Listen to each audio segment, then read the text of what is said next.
peeled, stuffed, rolled, and baked for about half an hour. Then you let it cool, slice it up, and hallelujah.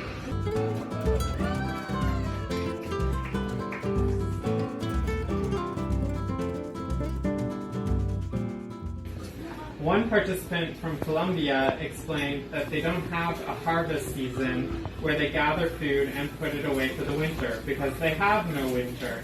They have no season when they can't grow food.